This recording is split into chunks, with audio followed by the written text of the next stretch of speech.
Бізді қалайсың? Шешінесің бе? Мен өлген жоқпын ба? Мен қайта туылдым. Мен шынымен қайта туылдым. Апокалипсиске әлі бір ай қалды. Мен шынымен апокалипсистен бір ай бұрын қайта туылдым. Қайта туылу, жек көру. Маған қайта туылуға мүмкіндік бергеніңіз үшін иемізге рахмет. Мен бұл жолы абыроймен өмір сүремін. Және өткен өмірімде мені ренжіткендердің барлығына ақша төлеймін. Тыныштал. Алдымен қол жетпейтін баспана сал. Адамдар кейде зомбилерден де қорқынышты. Екіншіден, апокалипсистен аман есен өту үшін керек жарақтарды жинаңыз. Үшіншіден, өзін-өзі қорғау үшін қару сатып алыңыз. Мутантты зомбилер, өтпейтін оқтар өте жылдам, бірақ олардың барлығы бір тиын тұрады. Ойыншыны қайта туылуымен құттықтаймыз. Кешбек жүйесі енді іске қосылды. Кешбек жүйесі ойыншы әдемі әйелге ресурстарды немесе ақшаны жұмсаған сайын жүйе оған жұмсалған сомадан 100 есе көп соманы қайтарады. Жүйе сонымен қатар ойыншыға керек жарақтарды жинауға мүмкіндік беру үшін жүйе инвентаризациясының құлпын ашты. Қандай джекпот? Ақша енді проблема емес. Енді маған сынақ тақырыбы керек. Ең жақсы үміткер Джейд екені анық. Балам, бүгін менің бос уақытым бар. Бір жерге барып, жақсы тамақтанайық. Жарай ма? Сен жақсы тамақтанайық дедің ғой. Егер мыңнан аз болса, мен бармаймын. Уайымдама. Балам, мен сені міндетті түрде жібермеймін. Солай ма? Жарайды. Бірақ мен қызымды өзіммен бірге алып кетемін. Проблема жоқ. Джейд, бұл мейрамхана тым қымбат көрінеді. Ал егер сол кешкі астан кейін бұл жеңілген Блейк есепшотты төлей алмаса ше? Стейси, сен неден қорқасың? Егер ол төлей алмаса, бұл оның проблемалары. Бұған біздің қандай қатысы бар? Әлгі ақымақ менен ақша сұрауға батылы бармайды. Уайымдама, қалағаныңша жей бер. Ол бізге тәттілер беріп жатқанын айтты. Сондықтан ол жалақысын алған болуы керек. Қорықпа. Мен оны тек кешкі ас үшін ғана төлемеймін. Біз аяқтағаннан кейін мен оны маған макияж сатып алуға мәжбүрлеймін. Мен тіпті одан сізге жиынтық сатып алуын сұраймын. Шынымен де, Джейд, саған көп рахмет. Тек сен сияқты сұлудың ғана Блейк сияқты постофилия бар шығар. Ол күн сайын аяғыңның астына тығылуға дайын. Мен сені қатты қызғанамын. Ей, Блейк, біз тамақтанып біттік. Асығыңыз және есепшотты төлеңіз. Сәлем, сер. Сіздің жалпы сомаңыз 2510 юан. Мен оны сіз үшін кішірейтемін. Сізге тек 2500 төлеу керек. Төлем сәтті өтті. Біз анықтадық. Ойыншы бір тамақты әдемі әйелге жұмсады. Мен жеңілдік ұсынамын. 100 тамақ табылды. Ойыншы 2500 юан жұмсады. Жеңілдік жасаңыз. 250 мың юан сыйақы берілді. Ойыншыны тексеріп көріңіз. Жүйе өтірік айтпайды. Бұл 100 есе жеңілдік. Қауіпсіз пәтерге керек жарақ, ауыр қару жарақ. Ақша осында. Күте тұрыңыз. Әлі де 100 деген порция тамақ бар. Олар қайда? Ойыншы, жай ғана көзіңді жұм. Сіздің санаңыз жүйелік түгендеуге енеді және сіз бәрін көресіз. Блейк, не болды? Бізге кешкі ас бергеніңе өкінетініңді айтпа. Әрине, жоқ. Бұл жай ғана кешкі ас. Сен менің құдайымсың және менің қызымсың. Бұл сен үшін жасай алатын ең кішкентай нәрсе. Бұл маған жақсырақ ұнайды. Иә, әрине, кешкі ас дайын. Мен жақында сұлулық жиынтығына назар аудардым. Бұл сәл қымбат. Сіз оны сатып ала аласыз ба? Дәл қазір барып сатып алайық. Мен 5000 юан жұмсадым. Жеңілдік жасаңыз. Депозитке 500 мың юан салыңыз. Ол есінен танып қалды ма? Сәнді заттарды еш ойланбастан сатып алыңыз. Бүгінгі күн керемет болды. Мен білемін, солай емес пе? Менің көңіл көтергеніме көп болды. Қолыңыздан келгенше ләззат алыңыз. Бір айдан кейін мен сіз саған қарағым келеді. Ақырзаманнан қалай аман өтуге болады? Сәлеметсіз бе? Мен ақырзаман болған жағдайда баспана салғым келеді. Бұл сенсің. Мүмкін мырза, біздің команда өте қымбат шығар. Ақша мәселесі емес. Егер сіз мұны істей алсаңыз, баға маңызды емес. Жарайды. Сер, мен қазір жұмыстың құнын бағалау үшін біреуді жіберемін. Өтінемін. Телефонды өшірмеңіз. Маңайдағы 1004 пәтердің иесі көп жылдар бойы үйден шығып, оны сатылымға қойған. 1002 пәтерде баласы бар ерлі зайыптылар тұрады. Егер сіз 3 пәтерді біріктірсеңіз, бұл 400 шаршы метрден асады. Бұл бекініс үшін жеткілікті. Сәлеметсіз бе? Мен сіздің 1003 пәтердегі көршіңізмін. Мен сіздің пәтеріңізді сатып алуды талқылағым келеді. Біз оны сатпаймыз. Олар қазірдің өзінде келді. Сағат 15:100 біз ресми келісімшартқа отырдық. Сәлем, қымбаттым. Қалайсың? Мені бүгін кешкі асқа қайда апарасың? Жаным, біз көптен бері біргеміз. Мен саған ондай ештеңе берген жоқпын. Біз 10 қабатқа көтеріле аламыз ба? Менің саған сыйлығым бар. Жаным, сен маған қандай сыйлық дайындадың? Ол қайда? Осы келісімшартқа қол қойыңыз. Қандай келісімшарт? Меншік құқығы туралы құжат. Меншік құқығы туралы құжат. Не айтқың келеді? Жаным, мен саған бұл пәтерді көшірмейінше, сен маған тұрмысқа шықпайтыныңды үнемі айтатынсың. Бірақ бұл менің ата-анамнан қалған жалғыз нәрсе. Мен мұны істей алмадым. Сондықтан мен саған көрші пәтер сатып алдым. Мұны менің үйлену тойыма сыйлық ретінде қарастырыңыз. Блейк, бұл рас па? Блейк, сен ақшаны қайдан алдың? Сен менің ипотекамды төлеймін деп ойламадың ғой. Солай ма? Әрине, жоқ. Үйлену тойына арналған сыйлық толығымен төленуі керек. Егер сіз оны ай сайын төлеуіңіз керек болса, бұл қандай сыйлық? Жаным, сен ең жақсысың. Пәтер маған безендірілгенше біз бірден үйленеміз. Блейк, мен саған сабақ бергім келмейді.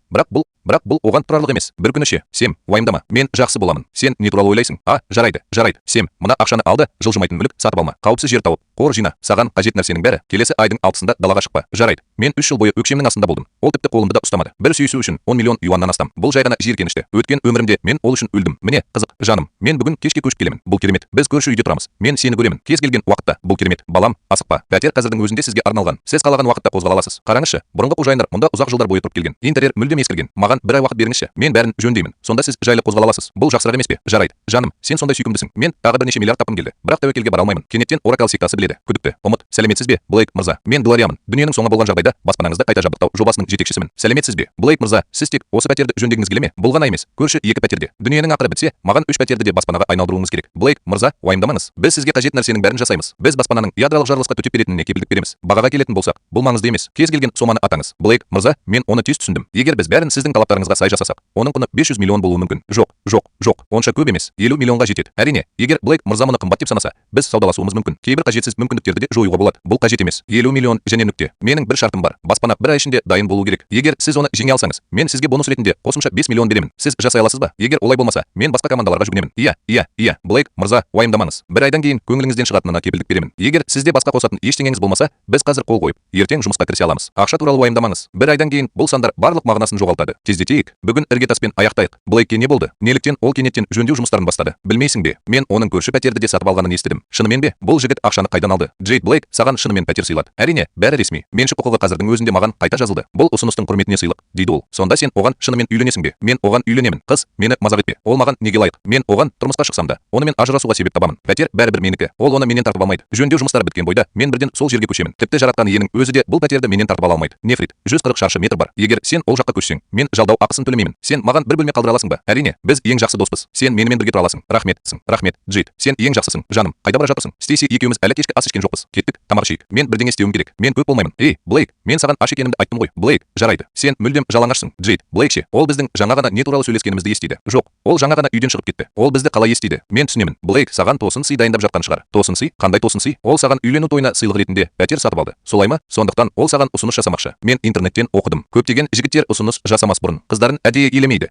Ал үлкен күн келгенде қыз шошып кетеді. Блейк те солай істеуге тырысатын шығар. Ей, Блейк, сен мұның бәрін сатып алып жатырсың ба? Сен дүкен ашып жатырсың. Блейк, егер бұл дүкенге арналмаған болса, мұның бәрін өзіңіз жей аласыз ба? Маған пакетті бере аласыз ба? Менің немерем ешқашан импортталған стиктерді жеп көрмеген. Оны орнына қойыңыз. Саған не болды? Миссис Мур, басқа адамдардың заттарын рұқсатсыз алу ұрлық болып табылады. Сен не туралы айтып тұрсың? Ұрлық. Менің айтайын дегенім, сен көп нәрсені сатып алдың. Оны жемейсің. Біз көршіміз. Маған бір пакет бергенің несі жаман? Кешіріңіз, бірақ мен оның бәрін жей алмасам да, оны ішіріп кеткенім жөн. Қаласаңыз, оны өзіңіз сатып алыңыз. Саған не болды? Сен үлкендерді қалай құрметтеу керектігін білмейсің. Сен көп нәрсені сатып алдың. Оның бәрін жей алмайсың. Көршілеріңмен бөлісу шынымен де қиын ба? Блейк, сен шектен шығып бара жатырсың. Иә, Блейк, бұл үшінші жүк көлігі. Бүгін жүктеп ал. Сен мұның бәрін шынымен жей аласың ба? Бізге жеңілдікпен аздап сата аласың ба? Блейк, кемпірмен қалай осылай сөйлесе алады? Біз көршіміз. Неге қысым жасау керек? Мен солай білетінмін. Ол соншалықты жомарт емес. Ақшасы аз болғандықтан өзін басқалардан жоғары санайды. Ендеше, тамақ алып берсекше. Ол сондай болғандықтан дәліз бәрімізге тиесілі. Оның бұдан былай азық-түлікке шыдай алмауына жол берме. Мен қалдықтарды жүйелік түгендеуіме салып кетіп қалғым келеді. Сен оған кіріп кетесің бе? Бірақ жоқ. Мен өз қабілеттерімді аша алмаймын. Блейк мырза, дәл қазір көршілеріңізбен ұрыспауыңыз керек. Жөндеу жұмыстары қызу жүріп жатыр. Дәлізде тәртіпсіздік бар. Олар сізге көмектесуі керек. Мүмкін бұл оған тұрарлық шығар. Бұл әйел дұрыс айтады. Сіз тоқтаусыз жөндеу жұмыстарын жүргізіп жатырсыз, ал менің балам дұрыс ұйықтай алмайды. Сіз тіпті кешірім сұраған жоқсыз. Енді сен де жындысың. Дәл солай. Егер сіз бүгін барлығына не болып жатқанын түсіндірмесеңіз, жалғастыруды ойламаңыз. Ей, екеуің мұнда не істеп жүрсіңдер? Бірақ бәрібір бәріне жау ретінде қарауға болмайды. Мені кешірші, өтінемін. Мен үйлену тойына жөндеу жұмыстарын жүргізуге асығып бара жатқан едім. Мен бәріне кедергі келтіретінімді білемін. Кешіріңіз, бірақ бұл тағамға менің клиентім тапсырыс берді. Мен оны бере алмаймын. Бұл акция туралы не деуге болады? Мен әр отбасына 1000 юан аударамын. Бұл менің сыйлығым деп есептеңіз. Мен сізден тек ынтымақтастық сұраймын. Сіз келісесіз бе? Блейк, сен байсалдысың ба? Әрине, телефондарыңызды алыңыз. Мен қазір ақша аударамын. Бірақ содан кейін бәріңіз ынтымақтасасыз деп үміттенемін. Сонымен, сіз бұрын не айтпадыңыз? Бізге шынымен ақша керек емес. Біз сенің ең болмағанда құрмет көрсеткеніңді қалаймыз. Дәл солай. Мен мұны ақша үшін істеп жатқан жоқпын. Блейк жөндеуге көңіл бөледі. Міне, менің ақша аудару болды. Алдымен маған аударыңыз. Бұл жақсырақ. Біз әлі де жақсы көршілерміз. Мүмкін емес. Аударма шынымен өтті. Мен де ақша алдым. Блейк мырза, сізге тағы бір нәрсе керек пе? Мен қанша берсем де, мен ештеңе сезбеймін. Ақыр заман келгенде, мұның бәрі суық, мағынасыз сандар жиынтығына айналады. Глория, әрі қарай жалғастыра аласың ба? Иә, Блейк мырза. Блейк, сен жомарт адамсың. Егер сізге бірдеңе керек болса, қоңырау шалыңыз. Маған жомарт адамдармен қарым-қатынас жасау ұнайды. Блейк, жөндеуге көмек керек. Бұдан былай бұл дәліз толығымен сіздің қолыңызда. Блейк мырза, баспана дайын және сіздің барлық талаптарыңызға сай. Оны тексеріп көріңіз. Қабырғалар өте берік материалдардан жасалған. Тіпті ядролық жарылыс оларды зақымдай алмайды. Шыны, бұл біздің ең берік арматураланған әйнегіміз. Пышақ та, от та оған сызат түсірмейді. Біз сондай-ақ баспанада бірнеше жыл өткізсеңіз де, оттегі мен электр қуатының ешқашан таусылмауын қамтамасыз ететін тіршілікті қамтамасыз ету жүйесін орнаттық. Сонымен қатар, біз сіздің талаптарыңызға сай заманауи бақылау жүйесін орнаттық. Бұл ең озық бақылау жүйесі. Мұнда 100 миль радиустағы барлық камераларды қосуға болады.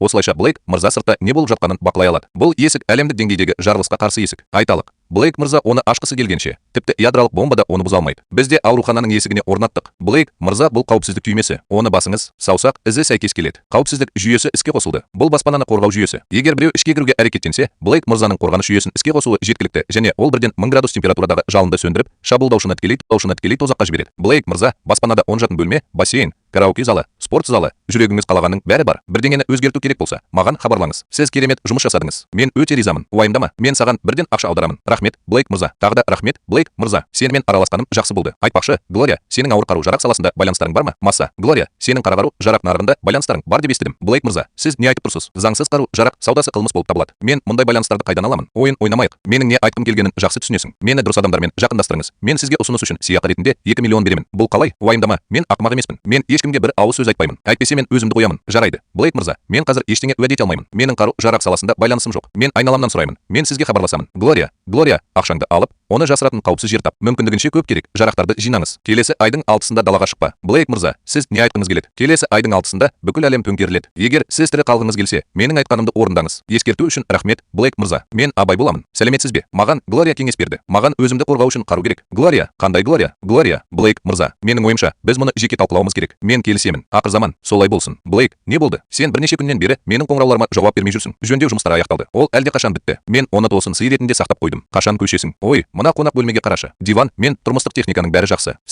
Сәнді. О, мен тіпті бассейн жасадым. Кіріңіз, қараңыз. Бұл сізге ұнай ма? Және бұл бәрі емес. Әлі де көңіл көтеруге арналған бөлме бар. Сіз кез келген нәрсені ойнай аласыз. Ал, қалай? Бақытты. Құдай, ау, жаным, сен ең жақсысың. Маған бұл жөндеу өте ұнайды. Мен қазір көшіп жатырмын. Бассейнге түсуге батылым бар ма? Мен бірінші. Енді маған жатын бөлмемді көрсет. Балақай, апокалипсиске қош келдіңіз. Күте тұрыңыз. О, менің көздерім жанып тұр. Менің бетім жанып тұрғандай сезіледі. Мені ауруханаға апар. Біреу көмектесе ме? Ақырзаман ақыры осында. Сенімен бәрі жақсы ма? Оян. Үйрек, саған не болды? Жедел жәрдем шақырыңыз. Бұл адамдарға не болып жатыр?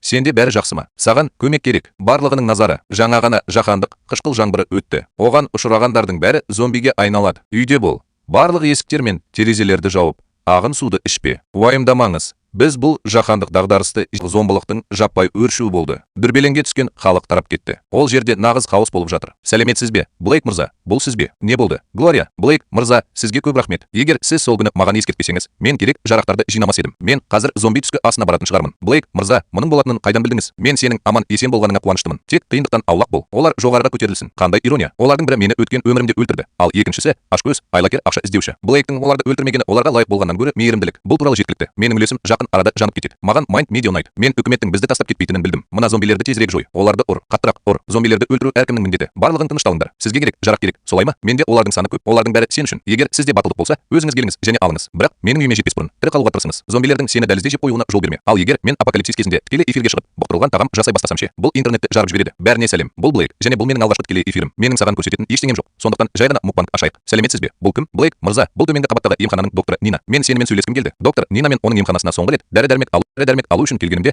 ол маған қажет нәрсені таппай, телефон нөмірін қалдыруымды өтінді. Дәрі келген соң хабарласатынын айтты. Ол менің нөмірімді осылай алды. Ақпарат. Міне, Блейк мырза, мен өз клиникамда қамалып қалдым. Менде мүлде тамақ жоқ. Бұл опция сізге қалай ұнайды? Сен маған тамақ бересің. Мен саған сол үшін төлеймін. Кез келген бағаны белгілеңіз. Доктор Нина, шынымен де мұндай уақытта ақша бір нәрсеге тұрарлық деп ойлайсыз ба? Жақында бәрі жақсы болатынына сенімдімін. Мүмкін сол кезде ақша одан да жоғары бағаланатын шығар. Доктор Нина, сырттағы зомбилер көбейіп бара жатыр. Олардың шегінуге ниеті жоқ. Блейк мырза, сізге керек жарақтарды бізбен бөлісу үшін не істеуім керек? Доктор Нина, сен ақылды әйелсің. Мені не қызықтыратынын жақсы білесің. Блейк мырза, сіз бұл бопсалау. Мен сені ондай адам деп ешқашан ойламас едім. Маған оның медициналық шеберлігі үшін ғана керек. Ақыр заман кезінде адамдар бәрібір ауырады. Мен оның неге сонша шектен шыққанын түсінбеймін. Мына әйелдер, кішкентай мисс Иннокенти енді бір орында отыра алмайтын сияқты. Жаным, сен мені алып кетуге келсең, 503-ші пәтердегі Винс әйтеуір бізге жол тартты. Ол маған үнемі үрейлі көздерімен қарап тұрады. Ол маған бірдеңе істейме деп қорқамын. Балам, үрейленбе, оны әзірге тыныштандыр. Бүгін түнде мен саған жолымды ашамын. Өтінемін, өзіңе қамқор бол. Мен сен үшін қатты уайымдаймын. Шынымен бе, жаным? Онда мен сені күтемін. Иә, тағы да, жаным, сенде қанша тамақ бар? Екеумізге жетеді ме? Уайымдама. Менде 8-10 жылға жететін тамақ пен таза су жеткілікті. Бұл керемет. Мен сенің көреген екеніңді білдім. Онда мен сені бүгін түнде күтемін. Тыныш отыр. Мен оның керек жараққа толы екенін білдім. Сыртта зомбилерге толы екенін ескерсек, егер біз аман қалғымыз келсе, біз тек ара ұясы бар нәрсені алуымыз керек. Винс, енді аман қаламыз ба? Өлеміз бе? Ол сізге байланысты. Тек Брейкті өлтір. Оның керек жарағын ал. Мен сенің артыңнан еремін. Джей те солай. Демалыңыз. Ол түсе салысымен мен одан қорықпаймын. Мен оны 2 есеппен аяқтаймын. Балам, бұл апокалипсисте аман қалудың жалғыз жолы сен сияқты мықты адамның соңынан еру. Мен сенің сорғышыңды аяқтағаннан кейін, мен оның сүйікті әйелін өз пәтерінде алып кетуімді қадағалаймын. Неге Блейк осы уақытқа дейін келмеді? Уайымдама. Блейк мен үшін жылдар бойы қорғап келеді. Айта кетейін. Ол бірден секіргендей секір. Ол менің артымнан түсуге уәде берді. Сондықтан ол келеді. Мен де солай ойлаймын. Ақырында ол Джейттің пәтеріне 10 миллионнан астам ақша жұмсаған. Дәл солай. Ол Джейтті қатты жақсы көретіні сонша, ол оның азап шегуіне ешқашан жол бермейді. Оны баспалдақта зомби ұстаған болу керек. Бұл жігіт пайда болғаннан кейін біз оны пышақтап тастаймыз. Қараңызшы, Блейк тағы да ағынмен келе жатыр. Сәлем, достар. Ақыр заманда. Бұл тағы да сенің жігітің Блейк. Бүгін мен саған тағы бір ақыр заман мукбангын көрсетемін. Қараңдаршы, мен шошқаны 3 тістеп жеп жатырмын. Лайк басуды ұмытпа. Бұл жігіт бар күшімен өмір сүреді. Оған тез қоңырау шалыңыз.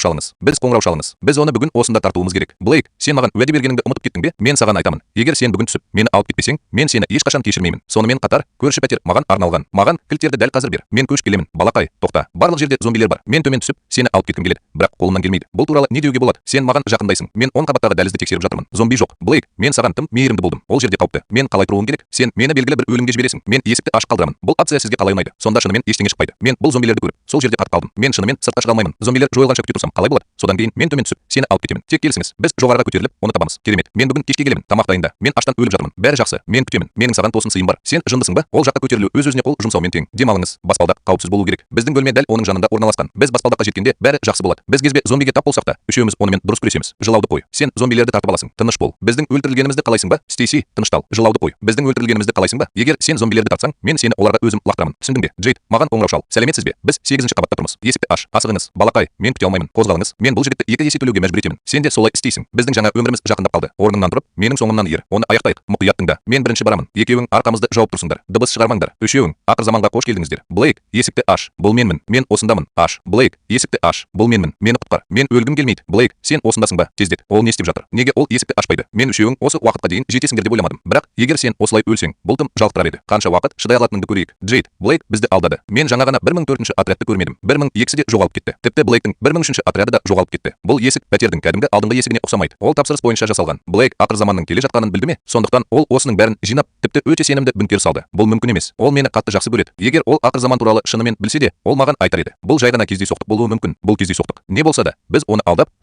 сол есікті ашуымыз керек. Ол жерде қажет нәрсенің бәрі бар және ол жерде қауіпсіз. Біз бұл жерді өзімізге алудың жолын табуымыз керек. Оған қазір қоңырау шалыңыз. Блейк, біз қазірдің өзінде 10 қабатта тұрмыз. Біз сіздің бөлмеңізге қарама-қарсы бөлмеде тұрмыз. Есікті аш. Жарайды. Мен қазірдің өзінде осындамын. Алдымен есікті аш. Менің қарным ашты. Сен мені мүлде аямайсың ба? Бұл менің есікті ашқым келмейтін емес. Қараңызшы, дәліз зомбиге толы. Егер мен есікті ашсам, бәріміз өлеміз. Сен менен не қалайсың? Сен маған осында тұруымды айттың, енді рұқсат бермейсің. Сен мені қалжыңдап тұрсың. Жарайды. Есікті ашпа. Бірақ тым болмаса, пәтерімнің кілтін берші. Бұл менің пәтерім. Ол маған жазылған. Жарайды. Балам, ашуланба. Бұл туралы не деуге болады? Қарама-қарсы бөлмеде тұрғанда жарысасың. Зомбилер кеткен бойда мен есікті ашып, сені кіргіземін. Бұл жақсырақ. Онда ертең кездескенше, ертеңге дейін мені кіргізбесең, мен сенімен енді ешқашан сөйлеспеймін. Менде тек осы мерзімі өтіп кеткен ит тағамы бар. Тағы бір күн болды. Мен бүгін бастан өткерген барлық нәрсе үшін ол ертең 2 есе төлейді. Доктор Нина, қалайсың? Топтық чат туралы не ойлайсыз? Адамдар бірігу туралы айтып жатыр. Мен мұны тек телефонымнан қараймын. Мен мұны тағы қалай көре аламын? Сіз олармен біріккіңіз келмей ме? Мен сенің керек жарақтарың бар екенін білемін. Бірақ олар ерте ме, кеш пе таусылады. Мен олардың таусылып қалуынан қорықпаймын. Егер мен олармен біріксем, олар мені 2 есеппен тазартады. Егер бір күні керек жарақ таусылып қалса, бұл адамдарға не болады деп ойлайсың? Бұл ең күштілердің аман қалуына әкелуі мүмкін бе? Адамдарды қалай жейді? Бұл шынымен де болуы мүмкін емес пе? Доктор Нина, сіз адам табиғатын жете бағаламайсыз. Өмір сүруге келетін болсақ, адамдар кез келген нәрсеге қабілетті. Әсіресе заңдылық пен тәртіп жоқ апокалипсис жағдайында. Блейк, айтыңызшы, сізде қанша керек жарақ бар? Мен көп ақша жинаған жоқпын. Бірақ менде 100 есе ақшаны қайтаратын жүйе бар. Жүйе ақшаны қайтару үшін әдемі әйелдерге керек жарақтарды жұмсауымды талап етеді. Әдемі әйелдер болғанша менің жабдықтарыма қауіп төніп тұрған жоқ. Сондықтан мен тікелей эфирде хабар таратамын. Керек жарақтарға келетін болсақ, мен супермаркет аша алар едім. Блейк мырза, мен сіздің шарттарыңызбен келісемін. Бірақ алдымен бізде қандай да бір сезім пайда болады деп үміттенемін. Әйтпесе, сіз білесіз бе, мен зомбилердің қолынан өлгенім дұрыс. Доктор Нина, сіз не айтқыңыз келеді? Маған кел, ақымақ болып көрінбеңіз. Маған қашан келетініңізді айтыңыз. Доктор Нина, сіз бәрін дұрыс түсінбедіңіз. Мен сенің артыңнан түспеймін. Менде керек жарақ бар. Егер сіз аман қалғыңыз келсе, мұнда өзіңіз көтеріліңіз. Тыңдаңыз, доктор Нина, жақсылап ойланыңыз.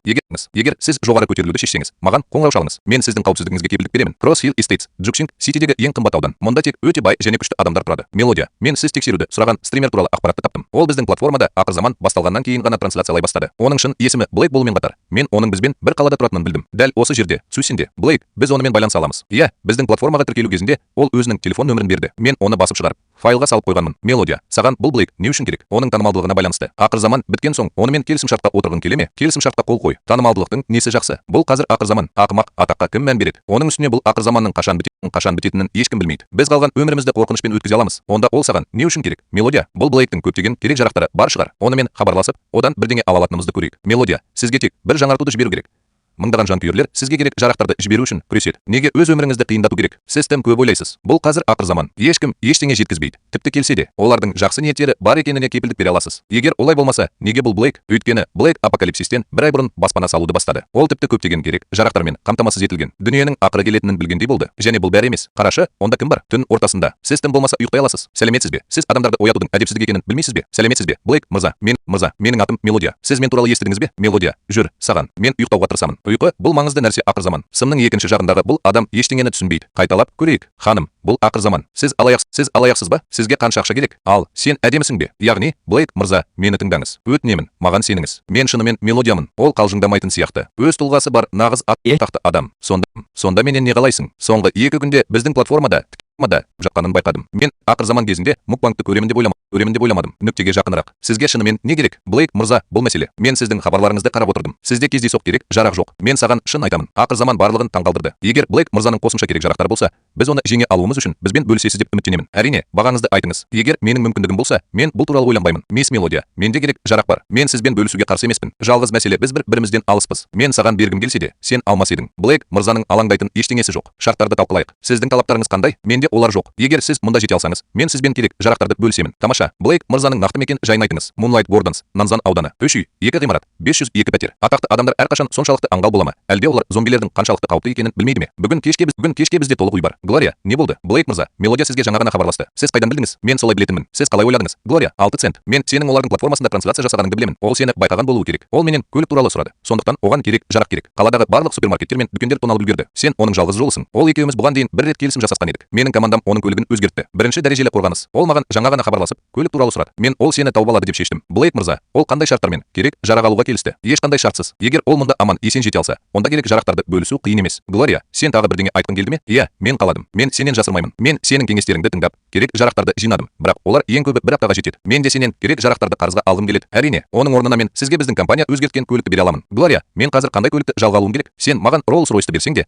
оны сыртқа шығаруға батылым жетпес еді. Бұл көлік бастапқыда біздің компанияны жалдаған, ақыр заманның бір әуес ойына арналған, бірақ жұмыс аяқталғаннан кейін ол банкротқа ұшырады. Содан бері көлік менің гаражымда тұр. Мен сізге фотосуреттерді жіберіп қойғанмын. Менің ойымша, бұл сізге ұнайды. Нағыз ақыр заман машинасы. Осындай көлікпен мен көшелерді басқара алар едім. Глория, егер сенде осындай хайуан болса, неге өзің керек жарақ іздеп бармайсың? Ей, Блейк, зомбилер кетіп қалды. Есікті аш, халықты кіргізші. Әрине, балам, мен оны қазір ашамын. Асығыңыз. Кеше түнде менің қаншалықты қорқатынымды елестете алмайсың. Мені кіргізші, мен бүгін түнде сенікі боламын. Жарайды. Мен қазір есікті ашамын. Тез кір. Жарайды. Блейк, аш. Мен шошып кеттім. Зомбилер өте жақын. Блейк, бүгін менмін. Енді менің кезегім. Қарғыс атсын. Сен онда не тұрсың? Маған кіруге көмектес. Сен өлгің келе ме? Қарғыс атсын. Винс, не болды? Ол есікті ашқан бойда оны нокаутқа түсіремін деп айтпадың ба? Сенің не айтқаның бар? Мен қайдан білдім? Ол біздің келуімізге дайын болды. Оның есігі ашылмайды. Мен кірген бойда ол мені 2 рет тырнап тастады. Бітті. Блейк, маған бұл есікті енді ешқашан ашпайды. Керісінше, бұл есік ұзаққа созылмайды. Маған жатын бөлмеме жетуге және жасырынуға көмектес. Әйтпесе бәріміз осында өлеміз. Стейси, тұр, қозғалыңыз. Стейси, сен өлгің келе ме? Дереу тұр, қозғалыңыз. Сен ақымақсың ба? Егер сен өмір сүргің келсе, тұр. Джейд. Алдымен менің жараларымды таңып аласың ба? Мен аздап есін жиған соң, әрі қарай не істеу керектігін шешеміз. Блейк ақыр заманның келе жатқанын анық білді. Оның бұрындалған есігі, зомбилерді ұмыт. Оны бұзу үшін тіпті жарылғыш заттарда жеткіліксіз болуы мүмкін. Сәлем, бұл менмін. Балақай, не болды? Жаным, сен жақсысың ба? Сен жарақат алған жоқсың ба? Мен жақсымын. Мен саған таңертең есікті аштым. Бірақ кенет Винс кіріп келіп, мені өлтірмек болды. Бақытымызға орай, мен зардап шеккен жоқпын. Сен есікті ашқанда оның қайдан келгенін білмедім. Ол жай ғана ас үй пышағымен жоқ жерден пайда болды. Мен саған ескерткім келді, бірақ ол пышақты тамағыма қойып, сөйлеуге рұқсат бермеді. Кешір, жаным, сен жараланбадың ба? Мен де сен үшін уайымдаймын. Менде бәрі жақсы. Сен оны жараладың. Мен оның қайда кеткенін білмеймін. Жаным, сыртта барлық жерде зомби бар. Мен қатты қорқамын. Блейк, сен келіп мені құтқара аласың ба? Мен қатты қорқамын. Мен сені енді ешқашан көрмеймін деп қорқамын. Тыныштал, балақай, қорықпа. Бізді бір ғана есік бөліп тұр. Зомбилер кеткен бойда мен сені алып кетуге келемін. Жарайды. Жаным, мен күтемін. Уайымдама. Мен ішке кірген бойда саған пәктігімді сыйлаймын. Оның пәктігі. Бұл әйел қалайша бұлай сөйлей алады? Бір тамшы ұят емес. Мен өткен өмірімде мұндай әйелге қалай ғашық болдым. Мен оған өзімді соңғы ақымақ сияқты бердім. Өмірді босқа өткізу деген не? Енді дәлізде зомби жоқ. Блейк, аш. Бұл менмін. Жарайды. Жылауды доғар. Блейк, саған есікті басынан бастап ашқысы келмеген шығар. Мүмкін ол сенің көшбасшы болғаныңды бұрыннан білетін шығар. Әйтпесе, есікті ашқанда неге пышақ ұстайды? Жоқ. Ол мұны жасамас еді. Ол мені қатты жақсы көреді. Ол маған бұл күйде қалай қарады? Ол мені естімеді. Блейк, мен енді сенімен сөйлесе алмаймын. 8-ші қабаттағы адамдар керек жарақ іздеуге жиналады. Мен оларға барамын. Не болды? Менің ойымша, олар зомбилердің бәрін өлтіріп қойған. Неге аузыңнан қан кетіп жатыр? Сені тістеп алды ма? Жоқ. Мені тістеген жоқ. Мен жай ғана сүрініп, аузымды ұрдым. Сәлем, Стейси, не болды? Сен бе? Сенімен бәрі жақсы ма? Стейси, бұл сенсің. Джейд, мен өлгім келмейді. Мені құтқар. Кет, мені таста. Мен шыдай алмаймын. Неге мен сенен бұрын өлуім керек? Мен шыдай алмаймын. Доктор Нина, сіз көтеріле аласыз. Бірақ ол жерде бірдеңе бар сияқты. Уайымдама. Тек менің нұсқауларымды орындаңыз. Мен сіздің қауіпсіз болатыныңызға кепілдік беремін. Нина түсінді. Тұр. Бұл Блейк. Бар. Блейк, мен қазірдің өзінде осындамын. Блейк, бұл Блейк. Блейк, сен не істеп жатырсың? Доктор Нина, кешіріңіз. Бұл ақыр заманда мен ешкімге, тіпті сен сияқты зиянсыз көрінетін әйелге де сене алмаймын. Маған сену үшін не істеуім керек? Шешініп ал. Әрине, шешініп ал. Мен тағы не айтқым келеді? Мен тіпті ең кішкентай қауіп-қатерді де назардан тыс қалдыра алмаймын. Егер сізде қару жарақ жасырылған болса ше, мен неге екенін білмей өлгім келмейді. Әрине, сіз бас тарта аласыз. Есік әлі ашық. Сіз кез келген уақытта кете аласыз. Сонда мен мұны өзім істеймін. Оның фигурасы ақ халатсыз одан да жақсы көрінеді деп ойламаппын. Киініп ал. Әрине, жуынатын бөлмеде ыстық су мен бассейн бар. Егер сіз душ қабылдағыңыз келсе, мен оған қарсы емеспін. Блейк, не болды? Арқаңды уқалағанымды қалайсың ба? мен су туралы сұрағым келді. Бәрі жақсы, уайымдама. Мұнда тек су ғана қауіпсіз емес. Тіпті төменгі қабаттағы емханаңызда да қазір бәрі жақсы. Сіз оны пайдаланудан тартындыңыз. Баспана тек бір адамға арналған. Барлық керек жарақтарды қолмен жинау керек. Бірақ егер басқа әйел қоныстанса, жүйе 100 есе жеңілдікті іске қосады. Не болды? Бірдеңе дұрыс емес пе? О, бәрі жақсы. Оны киіп жүре бер. Әйтеуір, саған қарағаным бір приятный бет. Сіз заттарды жүзеге асыра аласыз. Менің киімім жуылып жатыр. Маған бұрынғыдай жиынтықты ала аласыз ба? Қараңызшы, ол жарасады ма? Доктор Нина, сіз көшіп келгендіктен менің ережелерімді белгілеуіміз керек. Блейк, мен білемін. Бірақ менің ойымша, біз алдымен бір-бірімізді сезінуіміз керек. Мен қазірдің өзінде осында тұрамын. Сондықтан ерте ме, кеш пе? Маған тек сіздің медициналық дағдыларыңыз қажет. Неге біз сезімге бой алдырамыз? Не? Сіз емделмес бұрын әр науқасқа сезіммен қарадыңыз. Бірақ екінші ереже туралы не деуге болады? Екіншіден, осы сәттен бастап барлық үй жұмыстары сізге жүктеледі. Бұл әділ болады. Тағы бір нәрсе бар ма? Үшіншіден, сіз менің не істей алатынымды көрдіңіз. Менде сені өмір бойы тамақтандыруға жеткілікті қорым бар. Сондықтан маған опасыздық жасауды ойлама. Әйтпесе, қалдықтар үшін зомбилермен күресуге тура келеді. Уайымдама. Мен не істеу керектігін жақсы білемін. Бір бөлке нан жеген сұлу әйел табылды. Жеңілдік. 100 бөлке нан. Мен бұл дыбысты қалай сағындым. Жарайды. Кет, кешкі ас дайында. Сен менің құшағымда болғанда өмір керемет болады. Мүлде жаман емес. Не болды? Сен үстелге отырмайсың. Мүмкін сенің ән айтқаныңды күтуім керек шығар. Бұл қажет емес. Мұндай ереже жоқ. Менімен бірге отырып тамақтан. Егер сен менің тамағыма бірдеңе салмасаң, ұшып кет. Бұл не? Сенің дос қызың маған неге телефон соғып жатыр? Менде түсінік жоқ. Тек жауап бер. Доктор Нина, сәлем. Біздің көршіміз Винстер жарақат алды. Ерте жұқтырған. Сен істей аласың ба? Доктор Нина, сен қайдасың? Блейк, сен неге ол жердесің? 1 минут күте тұрыңыз. Доктор Нинамен не істеп жатырсыз? Сіз, Блейк, доктор Нинамен кездесуге рұқсат бердіңіз. Сонда ше, мәселе неде? Әрине, бұл жерде мәселе бар. Мен күні бойы сенің есігіңді қағып жүрдім. Сен қайда болдың? Неге оны ашпадың? Айтыңызшы, сіз осы уақыт бойы Нинамен бірге болдыңыз ба? Балам, сен бәрін біліп қойғандықтан мен оны енді жасырмаймын. Кеше түнде өзімді жаман сезіндім. Доктор Нина түні бойы маған қарады. Менің ойымша, ол керемет адам. Сондықтан біз бір-бірімізбен байланыстымыз. Ажырасайық, Блейк, батылы бар ма? Егер сен менімен шынымен ажырасып кетсең, мен саған енді ешқашан қарамаймын. Біз ажыраспаймыз. Жарай ма? Мен сенің байсалды емес екеніңді білемін. Тыңда, балақай, сен махаббатты мәжбүрлей алмайсың. Сезімдер өтіп кеткендіктен жай ғана жақсы жолмен ажырасайық. Жоқ. Блейк, сен менсіз өмір сүре алмайсың. Мен сен қалағанның бәрін қабылдаймын. Тек мені тастама. Мен саған бүгін кешке келемін. Жай ғана қуып жібер. Нина, сен мені қатты жақсы көресің ғой. Менімен қалай ажырасуға болады? Сен мені бұрын соңды сүйген жалғыз адаммын деп айтпадың ба? Сенің уәдең. Менің ойымша, сен мұны көруің керек. Сен маған адал болуға ант бересің. Мен мұны адалдық деп атамас едім. Мен сенің білгеніңді қалаймын. Мен саған опасыздық жасамаймын. Мен болашақта түсініспеушіліктер болғанын қаламаймын. Түсіндім. Мен бәрін түсіндім. Кеш болды. Ұйықта. Күте тұрыңыз. Не? Мен қайда ұйықтауым керек? Мұнда 10 шақты жатын бөлме бар. Кез келгенін таңдаңыз. Бізге қажет емес пе? Әрине, жоқ. Мені сезімсіз мұндай нәрселер қызықтырмайды. Блейк, қазір бұл үйдегі әрбір көрші сенің мұнда нағыз бекініспен керек жарақ қоймасы бар екенін біледі. Олар сені алып кетуге келеді деп қорықпайсың. Егер олар мені алып кеткісі келсе, алдымен осында келуі керек еді. Сондықтан уайымдама. Сен осында болсаң, аман есен боласың. Егер мен біреуді кіргізгім келмесе, олар жер қазып жатса да кірмейді. Бұл әйел тым еліктіргіш. Джентльмен болу мен ойлағаннан да қиын. Блейк, сен ояусың ба? Таңғы ас дайын. Вау, Блейк, бұл өте маңызды. Оның артынан барудың жалғыз жолы Меганның соңынан еру, өлі бөлме. Мен білемін. Иә, Блейктің тіпті қаруы бар. Егер біз оған барсақ, ол бізге назар аударатынын білмеймін. Ұмыт, ол бізді елемесе де, мен бәрібір тырысамын. Оған хат жазуға рұқсат етіңіз. Ақыр заман. Бірақ егер мен осы уақыт ішінде жер асты патшалығын құра алсам, бұл мүлдем жаман болмайды. Сөйлесуді доғар. Мен сенің аштан өліп жатқаныңды білемін. Сен тамақ жегің келеді. Солай емес пе? Тұр, бастық. Жоқ, бастық. Егер шынымен де қолыңыздан келсе, бізбен тамақ бөлісіңіз. Мен сен сұрағанның бәрін орындаймын. Мен от пен тозақтан өтемін. Мен сенің адамыңмын. Керемет. Тұр. Лео, егер Блейк бізді жоғарыға апарса ше, ол шынымен де жомарт болып, бізге тамақ бере ала ма? Маған бәрібір. Бұл қулық болса да, мен тырысуым керек. Егер бұл рас болса, мен оған өмірімнің соңына дейін қызмет етемін. Доктор Нина, күте тұрыңыз. Жоқ, мен сені ханым деп атауым керек. Ханым, мен бастық Блейкке келдім. Мұнда күтіңіз. Бастық Блейк, бізбен тамақ бөлісіңізші. Бұдан былай біз сенің айтқаныңның бәрін орындаймыз. Біз қазір қарама-қарсы бөлмеге көшеміз. Біз сізге қажет нәрсенің бәрін жасаймыз. Не болды? Шынымен де? Әрине, артқа жол жоқ. Егер біз саған опасыздық жасасақ, бізді зомби жеп қойсын. Бастық Блейк сияқты күшпен біз сенің соңыңнан ергенімізге қуаныштымыз. Неге біз сені ренжіту үшін бірдеңе жасауымыз керек? Мына тамақты әзірше ал. Маған өтінішпен келме. Қажет кезде мен саған беремін. Енді тамақ ішіп төменге түс. Түсіндің бе? Рахмет, бастық. Кейбір адамдар, егер оларға аз да болса көмек көрсетілсе, ең күтпеген жолмен өте алады. Блейк мырза, бүгін кешке біз сізді тексереміз. Келістік пе? Әрине, рахмет. Блейк, кешір, мен сені тағы да мазалауым керек. Бірақ мен сенен сұрағым келеді. Егер сізде қосымша тамақ болса, бізбен бөлісіңіз. Бәрі өз шегінде. Егер сіз бізге тамақ берсеңіз, мен сізбен бір рет қана емес, қалағаныңызша бірге боламын. Меган, қанша рет ұмытыңыз. Мен сізге керек жарақтарды дәл қазір берсем де, сіз оларды шынымен бөлісе аласыз. Ойланыңыз, егер мен сізге тамақ берсем, және Раянның командасы оны көрсе,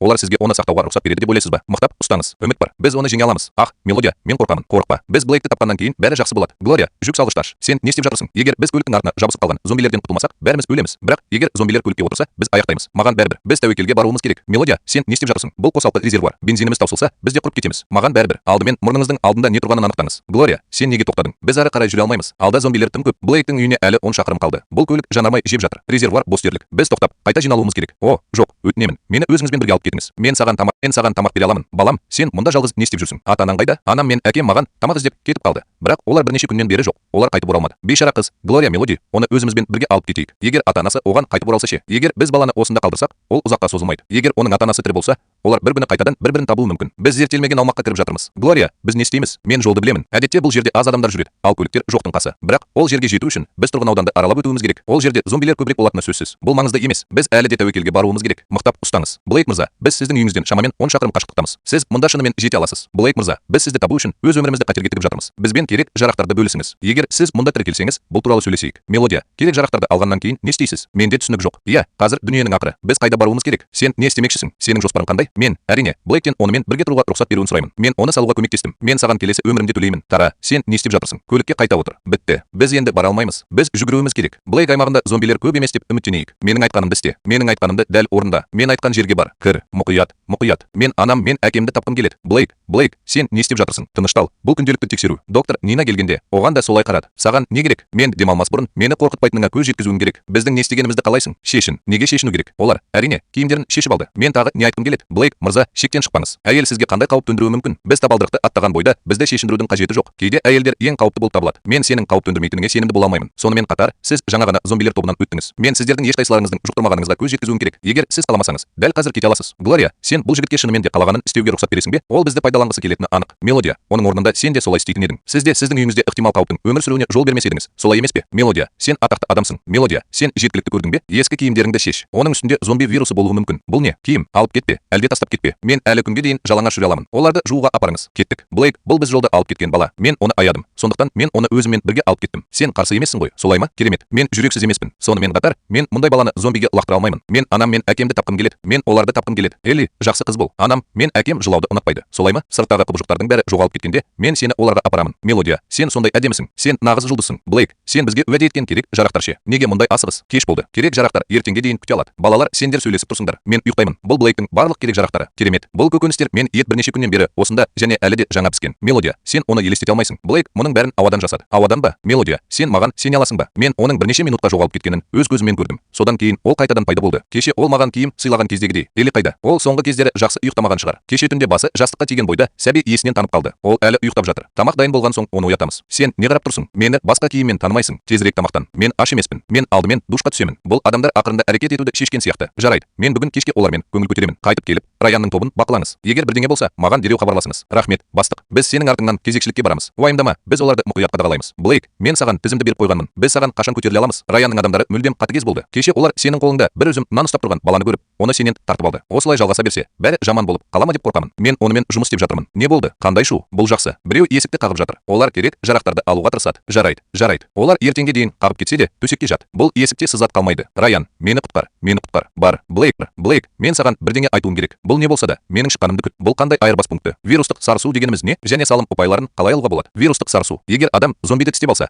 сарысуды 15 минут ішінде енгізу оның өзгеруіне жол бермейді. Үлес ұпайларына келетін болсақ, оларды алудың екі жолы бар. Біріншіден, ойыншы басқаларға аман қалуға көмектескенде. Екіншіден, ойыншы зомбилерді өлтіргенде немесе зомбилерді өлтіру үшін басқа ойыншыларды ұйымдастырғанда. Зомби деңгейі неғұрлым жоғары болса, соғұрлым көп үлес ұпайларын алуға болады. Жүйе, жақсартулар дегенді қалай түсінесіз? Ойыншы жүйені екі себепке байланысты іске қосты. Біріншіден, апокалипсис кезінде аман қалуын қамтамасыз ету үшін. Екіншіден, көбірек адам өмірін сақтап қалу үшін. Ойыншының соңынан ерген сайын жүйе соғұрлым жақсарады. Ханымдар, сіздің адамыңыз Блейк осында. Атақты адам емес. Маған бірдеңе айтқың келді ме? Жүр, сенде не бар? Блейк, мен сенімен бір нәрсе туралы сөйлескім келеді. Жүр, сенде не бар? Сенде әлі де бос бөлмелер бар. Маған тағы 2 бөлме бере аласың ба? Не? Бір адамға 3 бөлме керек пе? Жоқ. Бұл мәселе. Менің компаниямда стример және орындаушы бар. Екеуі де біздің қалада. Олар бүгін таңертең маған хабарласты. Олардың барар жері жоқ. Олар маған олардан шығудың жолын табуымды өтінеді. Уайымдама. Олар келгеннен кейін біз күніне 1 рет ас тамақтанамыз. Жоқ, күніне 2 рет ас. Бұл қалыпты жағдай. Өтінемін. Оларды паналаңыз. Олар кім? Айтыңызшы. Мүмкін мен оларды білетін шығармын. Олардың бірінің аты Луна, стример Поппи. Блейк, мен сенің әлі де төмендегі адамдарға қамқорлық жасауың керек екенін білемін. Сіздің қорларыңыз тез таусылып жатыр. Бірақ тағы 2 адам ауа райына шыдамайды. Және тағы 2 қосымша ауыз. Біз күн сайын аздап жей аламыз. Неге аз жеу керек? Көбірек тамақтан. Сен не күтіп тұрсың? Оларға дәл қазір осында келіңдер деп айт. Блейктің қандай да бір арам ниеті бар. Жоқ, бұл мағынасыз. Мен мұнда бірнеше күннен бері тұрамын. Керемет, мен оларға дәл қазір көлік жүргізуді айтамын. Олар халықтан алыс емес, бірақ мұнда жету оңай болмайды. Бәрі оңай. Мен сенімен бірге оларды алып кетуге барамын. Блейк, сен байсалдысың ба? Бұдан асқан маңызды жер жоқ. Уайымдама. Глорияның көлігімен біз оларды міндетті түрде аман есен алып кетеміз. Блейк, рахмет. Иә, тағы бір нәрсе. Оларға уайымдамаңыздар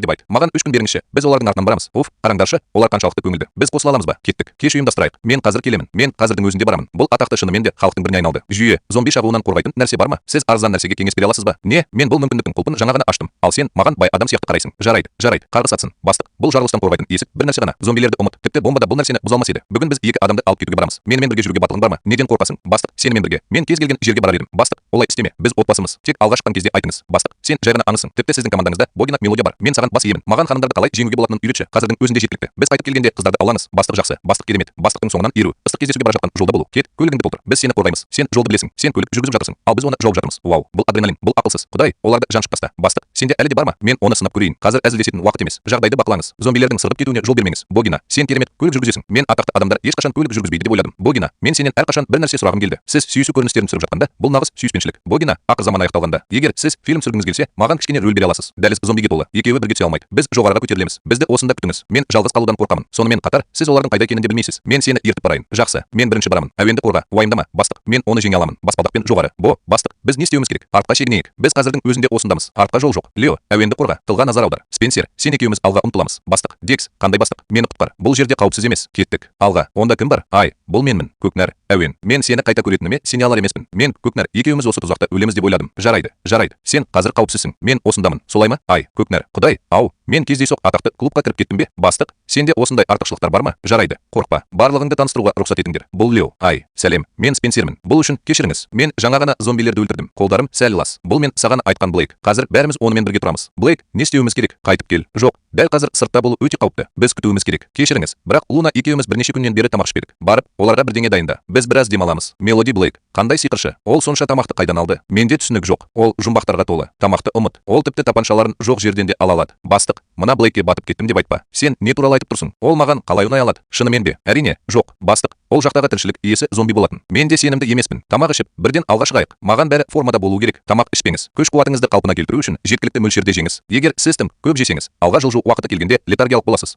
Онда не болып жатыр? Ай, сен онда не істеп жүрсің? Саған біреу келді ме? Олардың тамағы бар. Ай, өтінемін. Маған тамақ берші. Ай, мен сені 3 жыл бойы қуып келемін. Мені өртеп жібер. Мен бірнеше күн тамақ ішпедім. Егер сен маған көмектеспесең, мен аштан өлемін. Олардан сұрайын. Блейк мырза, бұл менің досым. Сіз оны кіргізе аласыз ба? Ол бізбен бірге тамақтансын. Ай, сен байсалдысың ба? Күні бойы Байлдың кейпіне еніп, бәрі оны жақсы көреді деп ойлайтын Уэйн сияқты жігітті аяйсың ба? Ол саған қараған кезде, ол сенің алдыңнан пәтер сатып алуды талап етті. Иесі бас тартқан кезде, ол адамдарды қорқытуға жіберді. Мұндай жігіт аяушылыққа лайық емес. Бұл Уэйн, Джул корпорациясының екінші ұлы. Тағы кім? Жарайды. Мен оған тоқта деп айтамын. Ұмыт. Егер ол жерде біреу аман қалса, оны кіргізіңіз. Әй, тағы бір адам, тағы бір жұп қол. Жарайды. Мен оған жауап беремін. Блейк мырза, сіз оны шынымен аямауыңыз керек. Ақыр заманға дейін Уэйн отбасының байлығын барлығын ренжіту үшін пайдаланған. Ол айға жету үшін ештеңені тоқтатпады. Бәрі жақсы. Көптеген адамдар апокалипсистен кейін де өзгереді. Күткіңіз келсе, өтінемін. Мен оны күтпеймін. Мен алдымен ән айтамын. Луна бірнеше күннен бері тамақ ішпеді. Сондықтан оны ішке кіргізіп, бізбен бірге тамақтансын. Ай, сен кімсің? Уэйн, кіріңіз. Луна, сенің жақсы екеніңе өте қуаныштымын. Мен сен үшін қатты уайымдадым. Мен саған келемін. Саған қамқор боламын дедім ғой. Мен сені қорғаймын. Бірақ сен мені кіргізбедің. Уэйн, біз бір-бірімізді көптен бері көрмедік. Мелодия, сені көргеніме қуаныштымын. Асығыңыз және ән айтыңыз. Біз біткеннен кейін бірден кетеміз. Бұл жерде қауіпсіз емес. Ей, досым, сенің бастығың әлі үстелге отырған жоқ. Бұл жаман тон. Уэйн, Блейк мырзамен осылай сөйлесуге қалай дәтің бар? Қазір кешірім сұра. Кешіріңіз. Мелодия әлі отырған жоқ. Және оның бағынуы қазірдің өзінде тамақ ішіп жатыр. Қандай дөрекі. Отыр. Уэйн, Блейк мырза маған бағынбайды. Бұл тағамның бәрі Блейк мырзаға тиесілі. Тағы бір сөз. Сен мүлде тамақ ішпейсің. Барып жеп қой. Менің жігіттерімнің тәбеті керемет. Асықпасаң, ештеңе қалмайды. Вау, мен апокалипсистен кейін бірінші рет осындай дәмді тағамды жеп отырмын. Апокалипсиске дейін мен мұндай тағамға 2 рет қарамас едім. Жарайды, жеткілікті. Алға шығуға дайындал. Тағы бір мүмкіндік болады. Қазір ең бастысы бұл жерден кету. Бастық, егер біз бұл жігітті орнына қоймасақ, ол ешқашан үйренбейді. Сақ болыңыз. Бастық, мен саған көмектесемін. Абай бол. Уэйн, қозғалыңыз. Бар. Ай, сен онда не тұрсың? Мелодия, егер Уэйн болмағанда, мен қазір осында жатар едім. Мен оны тастап кете алмаймын. Бастық, мен көмектесуге барамын. Қарғыс атсын. Біз ақыры шықтық. Біз ең ауыр жағдайды бастан өткердік. Одан да жақсысы әлі алда. Лео, біз шықтық. Бастық, Леоның жағдайы нашар. Біз не істейміз? Солардың бірін тастап көріңіз. Блейк мырза, қалжыңдап тұрған жоқсыз ба? Мен қалай екенін білмеймін. Керісінше, зомби дәл біздің алдымызда. Көпшілікке лақтырыңыз. Әйтпесе біз бәрімізді аяқтаймыз. Қарғыс атсын. Бастық Блейк, біз гранаталарды сақтауымыз керек. Бензинді қолданған дұрыс. Оны алыңыз. Қозғалыңыз. 10 қабатқа көтеріліп, мені күтіңіз. Мен тылды жауып тастаймын. Оған қандай дәрі керек? Бұл солай. Мелодия, бұл жер адам сенгісіз. Бұл жерде қауіпсіз. Мұнда 1 жыл бойы ренжіп, жалықпауға болады. О, әуен, Тара қайда? Ол ұйықтап жатыр ма? Тара, ол. Біз келген күні, ол бізді қорғау үшін өзін құрбан етті. Оны зомбилер ұстап алды. Оның жағдайы қалай? Леоның асқазанында ғана жарақат бар. Дәрі-дәрмек пен демалыс көмектеседі. Көкнәр, қайтадан өмір сүргің келе ме? Блейк мырза, сіз қалжыңдасаңыз керек. Бұл ақыр заман. Ақшаның не керегі бар? Мен сенің ақша тапқаныңды қаламаймын. Бізге тірі қалғандарды көбірек тартқаныңды қалаймын. Бірақ бұл жерге көп адамдар келсе ше. Ал егер керек, жарақ жеткіліксіз болса ше. Уайымдама. Менің айтқанымды істе. Бұл көлеңке мутантты зомби болу керек еді. Оның жылдамдығы мен күші кәдімгі зомбилерден әлдеқайда жоғары. Менің өткен өмірімде мутантты зомбилер біздің ауданда 1 жылдан кейін ғана пайда болды. Бұл халық тығыз орналасқан аймақтарда мутация қаупі жоғары екенін білдіреді. Егер ол біздің қауіпсіз аймаққа еніп кетсе, біз бәріміз өлеміз. Қорғанысты мүмкіндігінше тезірек күшейту керек. Бастық, жат. Жай ғана демалыңыз. Егер сен маған берген қалқан мен сауыт-сайман болмаса, мен өліп қалар едім. Бұл зомби нағыз құбыжық еді. Бұл сөзсіз зомби болды. Бірақ басқасы. Ол қабырғаларға көтеріле алады. 4 аяғымен жүгіре алады. Оның тіпті қорқынышты фильмдегі құбыжық сияқты 2 азуы бар. Кеше біз Ай мен Көкнәрді алу үшін жоғарыға көтеріліп бара жатқанда, бізге 2 зомби соқты. түсті. Бастық Блейк алға ұмтылып, жүзін бұлғап, бас сүйектерін ашты. Екінші қабаттағы баспалдақтар зомбилерге толы болды. Кем дегенде 100. Біз қорқып кеттік пе? Әрине, бірақ Луна мен Көкнәрдің қорқатын ештеңесі жоқ. Бастық Блейк екеуміз оларды кесіп өтіп, қанды жол аштық. Күте тұрыңыз.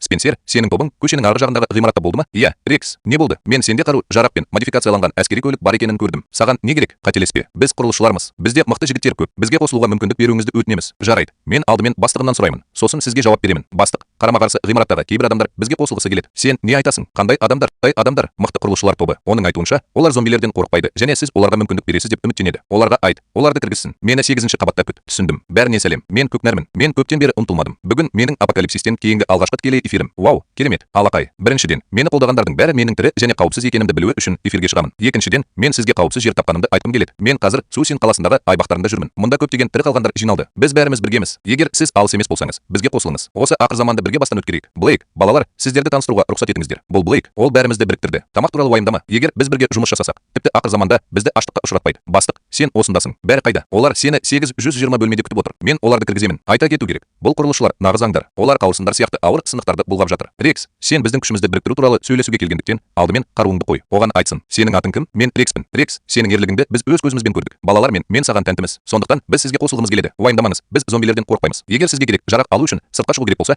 бізді өзіңізбен бірге алып кетіңіз. Мен команданы өз қолыма аламын. Сен ағаш өңдеуді білесің бе? Иә, біз мұны апокалипсиске дейін жасадық. Әрине, жасай аламыз. Тамаша. Біз біріккендіктен мен осындағылардың барлығына жауаптымын. Бүгіннен бастап баспанадан тыс жерде өз өміріңізді қатерге тігудің қажеті жоқ. Сізден талап етілетіннің бәрі бүкіл ғимараттың әрбір есігі мен терезесін нығайту. Келіңіздер. Біз сізбен бірге зомбилерді өлтіруге және керек жарақтарды іздеуге қуана барар едік. Бұл біз үшін жұмыс емес. Демалыңыз. Менде көптеген материалдар бар. Егер сізге бірдеңе керек болса, жай ғана айтыңыз. Бірақ алдымен дұрыс тамақтану керек. Сіз аш қарынға жұмыс істей алмайсыз. Бұл сізді тойдыру үшін жеткілікті. Бұл керемет. Егер біз келіскен болсақ, уайымдамаңыз. Сіз риза боласыз. Қарттар мен балалардан басқасының бәрін жинаңыз. Барлық басқа ерлер мен әйелдер ғимаратты нығайтуға көмектеседі. Барлық қызметкерлер Глорияның бұйрығын орындайды. Не болып жатыр? Мен сені бастық етіп тағайындаймын. Бұл қиын емес. Уайымдама. Мен бәрін басқарамын. Ақыр заман басталғаннан бері мен баспанадан шықпадым. Мен жай ғана спираль жедім. Мен қазірдің өзінде аяғымды созғым келеді. Сонымен қатар, бұл менің мамандығым. Мен Блейкке қандай да бір жолмен көмектесіп, өзімнің пайдалылығымды дәлелдей алатыныма қуаныштымын. Құрылыс материалдары салымға 100 есе бонус бермейтін сияқты. Бірақ кем дегенде олар ондай емес. Қымбаттылар қару сияқты. Бар болғаны 300-ші жарна ұпаймен сіз көп нәрсені ала аласыз. Блейк, сен кереметсің. Мен өте қызықпын. Мұның бәрін қайдан аласың? Жарайды, жеткілікті. Бұл туралы кейінірек сөйлесейік. Мынаны алып, қыздарды жұмысқа жібер. Егер сізге көбірек қажет болса, жай ғана айтыңыз. Жарайды. Мен сен сияқты адамды сағынып қала алмаймын. Қазір баспанада әрбір атақты адам мен стример сәнді әйел. Егер біреу менен озып кетсе, Блейк өзінің әйелі емес кез келген адамды қуып жіберуі мүмкін. Ғимаратты нығайту оңай шаруа емес. Блейктің нағыз әйелі болу басты міндет. Және бұл тек аман қалуға емес. Біз қалай көмектесе аламыз? Жалпы қауіпсіздік үшін бәріміз өз үлесімізді қосуымыз керек. Біз салмақты көтере алмасақ та, ұсақ түйек жұмыстарды орындай аламыз. Тамақ пісіре аламыз. Және иә, біз де материалдарды тасымалдай аламыз. Жарайды. Блейк, мен сенің бірінші әйелің боламын. Бір апта өтті. Осы уақытқа дейін ғимараттан аман қалғандардың саны 500-ге дейін өсті. Күн сайын жұмыс істейтіндердің барлығы бұл үшін керек жарақ алады. Бұл адамдарға үміт ұялатады. Бірақ адамдар неғұрлым көп болса, соғұрлым көп проблемалар туындайды. Олардың ішіндегі ең үлкені басқару. Блейк бұл мәселені жақын арада Меганмен талқылауды шешеді. Бірақ Блейк ешкімнің оған қарсы қастандық жасап жатқанын білмейді. Жаңа келгендерден басқа, ғимаратта Блейк қуып жібергендер әлі де бар. Олардың қалай аман қалғанын тек болжауға болады. Джейд, Хэнк пен оның экипажына баяғыда қосылды. Ал қалған жер аударылғандар із-түзсіз жоғалып кетті. Хэнк, сенің жоспарың қандай? Бізде керек жарақ таусылып қала жаздады. Балақай, оған жақынырақ кел. Мен ең ақылды емеспін және интригаға онша шебер емеспін. Блейктің керек жарақтарын алудың жалғыз жолы. Басқа амал жоқ. Блейктің қаруы бар және оның айналасында осы адамдардың барлығы бар. Оның тіпті бақсылығы да бар. Мен бірдеңе жасағым келсе де, ол мені өлтірер еді. Мен бір қадам жасауға үлгермес едім. Балам, сен маған белгілі бір өлімге баруды ұсынасың. Сен жындысың ба? Мен сені Блейкке шабуыл жасау керек деп айтпаймын. Сен оған қол тигізуге батылым бармайды деп айтасың. Бірақ сен оның айналасындағы адамдарға қол тигізуге батылым бармайды. Соңғы бірнеше күнде бұл әйел Блейк, оның аты кім? Глория. Ол күні бойы төменгі қабатта болды. Солай болды. Сен оны ұстап алуың керек. Біз Блейктің өміріне қауіп төндіреміз. Мен Блейктің жай ғана отырып, әйелінің өліп жатқанын көретініне сенуден бас тартамын. Бізде көбірек керек. Жарақ болғаннан кейін біз оны апокалипсисті бастау үшін қондырғыдан бас тартуға мәжбүр етеміз. Содан кейін біз жаңа қауіпсіз орын табамыз. Сіз сияқты бірнеше ересек адам аман қалудан қорықпайды. Солай емес пе? Жарайды. Мен барып басқаларды кетуге шақырамын. Керемет. Күніне 5 рет. Мен оған жай ғана ойыншықпын. Егер ол мұны істей алса, керемет. Егер олай болмаса, ол кем дегенде Блейктің қолынан өлсін. Маған бәрібір. Бұл тігіс ұстамайды. Оны қайта жаса. Қозғалайық. Қозғалма. Тағы бір қадам. Мен оны өлтіремін. Хэнк, сен не істеп жатырсың? Оның кім екенін білесің бе? Егер оған қол тигізуге батылы барсаң, сен өлгенсің. Әрине, мен оның Блейктің әйелі екенін білемін. Біз бүгін Блейктің кесірінен осындамыз. Барып, оны әкел. Мен сізге қорытынды жасауға асықпауға кеңес берер едім. Бұл ешкімге жақсылыққа келмейді. Анамызды жібер, сонда бәрі жоғалмауы мүмкін. Мені қорқытудың пайдасы жоқ. Мен Блейктің үйінде уақытша қонақпын. Оның сол жерде стримерлері мен атақты адамдары бар. Неге ол мен үшін уайымдайды? Аузыңды жап. Блейк келгенде оның жұмыс істейтінін білеміз. Бұл чиптердің бәрі керемет. Бастық, бізде проблема бар. Ас үй пышақтары бар. Бір топ жігіттер ханымды ұстап алды. Олар сені көргісі келеді. Қайда? 4-ші қабатта. Маған енді мектепке барудың қажеті жоқ. Мен барып мұғалімге айтамын. Жолдан кет. Бұл менің бастығым. Оны жібер. Әйтпесе мен бәріңді өлтіремін. Блейк, мұқият қара. Менің жүзімім қазір сенің әйеліңнің тамағында. Сен мені қорқытасың ба? Бұл жұмыс істейді деп ойлайсыз ба? Жақсы қыз бол. Керек жарақтарыңды және айдайтын қиямет күніндегі көлігіңді бер. Бір кездері көршілеріңе мән бермей, бізді қуып жібердің. Ал бүгін мен бәрін қайтарып аламын. Тізе бүгіп, рақым ет. Блейк, жоқ, оны тыңдама. Мен үшін уайымдама. Аузыңды жап, әйел. Бұл жерде сізге байланысты емес. Мен саған аман қалуға мүмкіндік бердім. Сен оны пайдаланбадың. Ендеше, әрі қарай не болатыны үшін мені кінәлама. Бауырлар, одан қорықпаңдар. Блейк, нағыз тиран. Егер біз бүгін одан құтылмасақ, ерте ме, кеш пе бәрің оның қолынан өлесіңдер. Мен одан керек жарақтарды алсам, менде қауіпсіз жаңа орын табуға жеткілікті болады. Қалғанының бәрін мен саған қалдырамын. Хенк, сен мүлдем соқыр болып қалдың. Блейк, сені қуып жібергенде, ол сенің біздің топта болғаныңды қаламады. Ол саған ешқашан ғимараттан кет деп айтқан емес. Дәл солай. Енді едендер нығайтылғаннан кейін 5 және 8 қабаттардың айырмашылығы неде? Сен соқыр болуың керек. Егер Блейк сенің өлгеніңді қаласа, сен қазір тірі қалар ма едің? Дәл солай. Менің ойымша, Хенк дұрыс айтады. Блейк мырза бізді қабылдаған болуы мүмкін, бірақ бұл бізді басқарғанмен бірдей. Менің ойымша, Блейк мырзаның керек жарақтары көп болғандықтан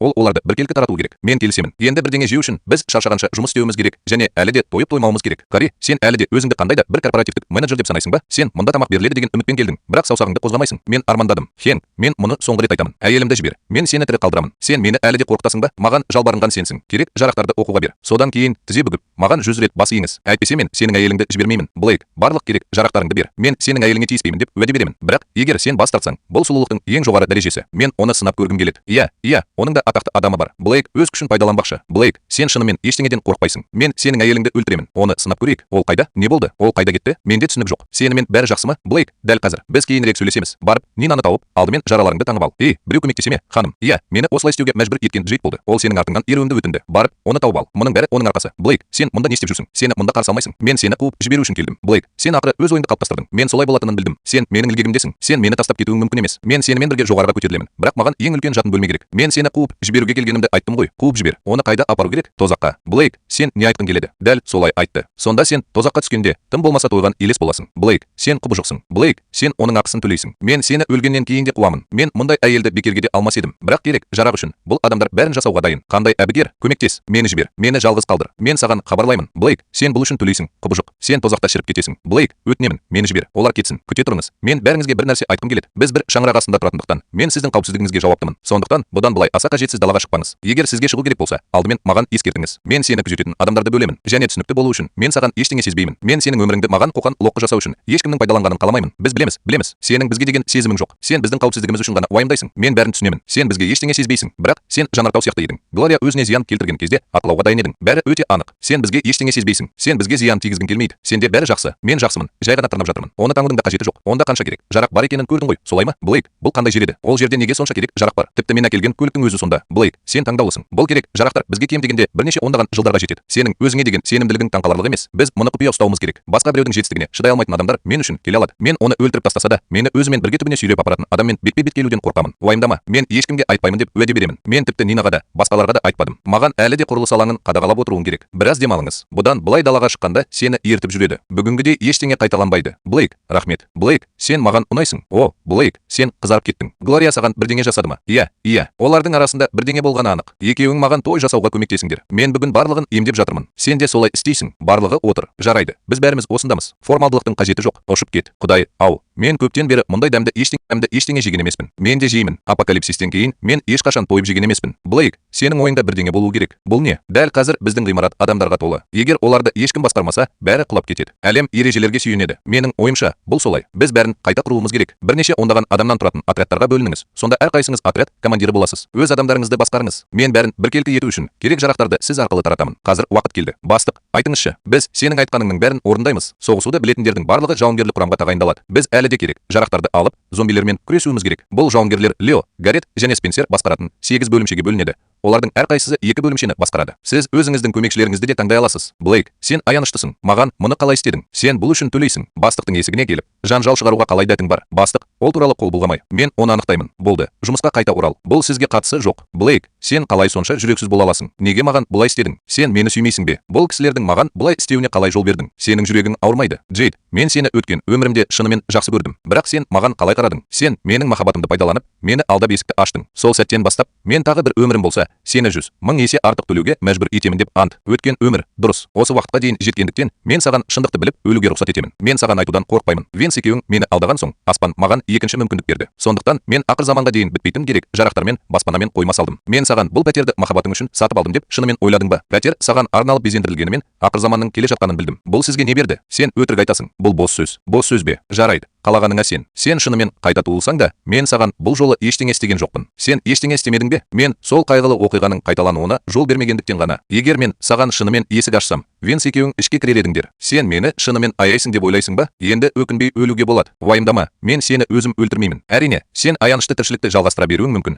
бірақ мен сенің тағдырың өлімнен де жаман болатынына кепілдік беремін. Блейк, кешір, сау бол. Блейк, бізде құрылыс материалдары таусылды. Тағы да әкеле аласың ба? Сыртта күт. Мен қазір келемін. Блейк мырза, осы уақыт бойы бізге қамқорлық жасағаныңыз үшін рахмет. Мен сізге жеке алғыс айтқым келді, бірақ мүмкіндік болмады. Қош келдіңіз. Алғыс айтудың қажеті жоқ. Оған рахмет. Ай, егер олар кетуді талап етпесе, мен зардап шекпес едім. Ол бізді тамақтандырады. Бұл оның істеу керек нәрсе емес пе? Уэйн, аузыңды жап. Егер Блейк мырза болмаса, сіз әлдеқашан өліп қалар едіңіз. Блейк мырза, өтінемін, мені қателеспеңіз. Уэйн әдеттен тыс бос сөздерді айтып жүр. Ол сені ренжіткісі келмеді. Күте тұрыңыз. Блейк мырза, менің сізге бизнес ұсынысым бар. Өтінемін, отырыңыз. Уэйн, сіз өз ойыңыздасыз. Блейк мырза, бұл жердің иесі, ал сен одан отыруын сұрайсың. Бұл жер қазір оныкі, бірақ оның қанша уақытқа созылатынын кім білсін? Мен сенімен бизнес жүргізуді мақтан тұтамын. Уэйн, бұл қандай ұсыныс? Блейк мырза, маған бұл жер өте ұнайды. Бағаңызды айтыңыз, қанша сұрасаңыз да, мен бірдей соманы төлеймін. Әлі күнге дейін өткен заманда өмір сүріп жатқан тағы бір байбала. Егер сіз соманы айтпасаңыз, мен оны өзім атаймын. 20 миллиард. Бұл сізге қалай ұнайды? Блейк мырза, 20 миллиард өте көп. Сіз менің кім екенімді білесіз. Менің әкемнің ең жоғарғы жағында байланыстар бар. Ол қазірдің өзінде үкіметтің зомбилерден толық ауқымды тазартуды бастайтынын біледі. Тәртіп күннен күнге қалпына келтіріледі. Бұл орын алған кезде 20 миллиардтың байлығы қымбатқа түседі. Қалағаныңды істе. Маған бұл жерді сатсаң, қалуың мүмкін. Мен саған бір бөлме беремін. Қауіпсіздік туралы алаңдамаудың қажеті жоқ. Сатылмайды. Блейк мырза, егер сіз 20 миллиард жеткіліксіз деп ойласаңыз, өз бағаңызды айтыңыз. Уэйн, сіздің жараларыңыз жазылып үлгерген сияқты. Сіздің кететін уақытыңыз келді емес пе? Сен мені қуып жібересің бе? Мен айдың өмірін сақтап қалдым. Сен оның өмірін сақтап қалдың. Неге бұл менің үйімде тұруға құқық береді? Блейк, сен саудаласуды білмейсің. Мен саған ескертемін. Менімен араласпа. Ақыр заман біткен соң, менде сені құртудың 1000 жолы болады. Уэйн, сен жындысың ба? Жаңа ғана не дедің? Дереу Блейк мырзадан кешірім сұраңыз. Ол сияқты адамнан кешірім сұраңыз. Апокалипсиске дейін мен оған қарамас едім. Менің оның үйін сатып алуды ұсынатыным ол үшін құрмет. Бәрі армандаған мәмілені ұсынады. Бірақ бұл ақымақ оны бағаламайды. Уэйн, егер мен сіздің орныңызда болсам, мен бұл туралы мұқият ойланар едім. Блейк мырза, кешіріңіз. Мен шынымен де қатты өкінемін. Мен Уэйнмен оңаша сөйлесе аламын ба? Уэйн, сен сондай аңғалсың. Уэйн, сен неге Блейк мырзаны арандатып жатырсың? Оның мейірімді болғаны сонша. Ол бізді паналап, жараларыңды емдеді. Егер ол болмаса, сен қазір тірі қалар едің. Ай, сен тым аңғалсың. Адамдардың барлық істері өз мүдделеріне байланысты. Ол бізді паналап, жараларымды емдеді. Сіз оны шынымен де жомарт деп ойлайсыз ба? Ол сізге және менің байланыстарыма бай мұрагер ретінде назар аударғаны анық. Сондықтан ол мұны істеді. Жеткілікті. Уэйн, денсаулығыңыз жақсы болғандықтан кетіңіз. Осы күндері саған көрсеткен қамқорлығымның бәрі мені құтқарғаның үшін ақы болды. Ай, менің кеткенімді қалайсың ба? Мен қайда баруым керек? Мен мұнда әрең тірідей жеттім. Мен қайтып ораламын деп ойлайсың ба? Жарайды. Мен бар Блейк мырзамен сөйлесемін. Бірақ сен маған бұл үйді енді сатып алу туралы сөйлеспеймін деп уәде беруің керек. Бәріңмен татуласыңдар. Жарайды. Есімде. Блейк мырза, мен сізбен сөйлескім келді. Кіруге бола ма? Бұл Уэйн туралы ма? Блейк, Уэйн мырза шектен шығып кетті. Мен оның атынан кешірім сұраймын. Блейк, Уэйн мырза қателескенін түсінеді. Ол енді саған қиындық туғызбайды. Егер сен оны қазір қуып жіберсең, оның барар жері жоқ. Блейк мырза, оған тағы бір мүмкіндік беріңізші. Қалсын. Ай, сен оның алдында неге қорланып тұрсың? Ол менің өмірімді сақтап қалды. Бұл ақыр заманда сен үшін өз өмірін қатерге тіккен адамдар көп емес. Менің оған деген сезімім жоқ, бірақ мен жай ғана тұрып, құтқарушымның белгілі бір өлімге бара жатқанын көре алмаймын. Жарайды. Ол бізбен бірге тағы біраз тұрсын. Ол толық сауығып кеткенде, біз бұл мәселеге қайта ораламыз. Рахмет. Блейк мырза, мен оның бұдан былай қателеспейтініне уәде беремін. Сен қалуың мүмкін. Блейк, мақтанба. Ерте ме, кеш пе, бұл жер және бұл әйелдердің бәрі менікі болады. Ол мұнда бәрі өзінікі сияқты әрекет етеді. Бұл оған соншалықты тәкаппар болуға құқық береді. Бұл жігіт осында тұрғаннан бері үй ыңғайсыз болды. Бұл қалай ашуландырады? Блейк мырза, мазалағаным үшін кешіріңіз. Уэйн аяғын созғысы келетінін айтады. Сондықтан бәрі жақсы. Тек жүзіңіз. Оның қандай айырмашылығы бар? Луна, мен өз ісіммен айналысқым келмейді.